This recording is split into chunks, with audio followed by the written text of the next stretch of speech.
আজকে গেছিলাম একটা ভীষণ সুন্দর জায়গায়, একটা বৌদ্ধিস্ট মনিস্ট্রি বা বৌদ্ধ টেম্পল যাই বলতে পারেন। তো মন্দিরটা ভীষণ সুন্দর। আর এই মন্দিরটা একটা আলাদা জায়গায়, মানে দার্জিলিংয়ে একটা ইতিহাস আছে এটা নিয়ে। আমরা সবাই জানি মোটামুটি তিব্বতের সাথে চীনের একটা বরাবরই একটা ঝামেলা লেগেই থাকে দু দেশের মধ্যে। তো তিব্বত থেকে চায়নার অত্যাচারে অনেক লোক পালিয়ে ইন্ডিয়াতে চলে এসেছিল অনেক বহু বছর আগে।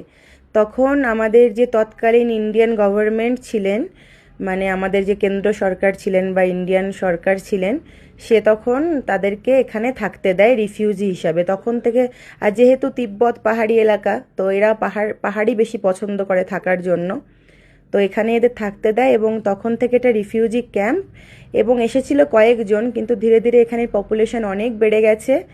আর এরা না এদের কাজকর্ম করে এদের জীবিকা নির্বাহ করে। এরা এদের সোয়েটার তৈরি, এদের কার্পেট বানানো এবং এদের যা যা তিব্বতিয়ান কালচার, তাই কিন্তু এরা তৈরি করে। আর এটাকে বলা হয় হচ্ছে তিব্বতিয়ান রিফিউজি ক্যাম্প। এই যে ক্যাম্পটার নাম দার্জিলিংয়ে অবস্থিত তিব্বতিয়ান রিফিউজি ক্যাম্প। কিন্তু জানো তো, এরা এখনও নাগরিকত্ব পায়নি, এখনও এরা কিন্তু ভারতবর্ষের নাগরিক হিসাবে বিবেচিত হয় না। এদের আধার ভোটার কোনো কিছুই নেই, এরা শুধু এদেশে থাকে। কিন্তু এরা এসেছিল কয়েকজন, ধীরে ধীরে হয়তো এদের নাগরিকত্ব দেবে, কারণ এখন যারা আছে তারা সবাই ইন্ডিয়াতে জন্মগ্রহণ করেছে। যারা অনেক আগে এসেছিল তারা তো মারাই গেছে। আর ক্যাম্পটা দেখে বুঝতে পারছো এটা অনেক পুরনো ক্যাম্প। তো এটা অনেক পুরনো একটা ইতিহাস।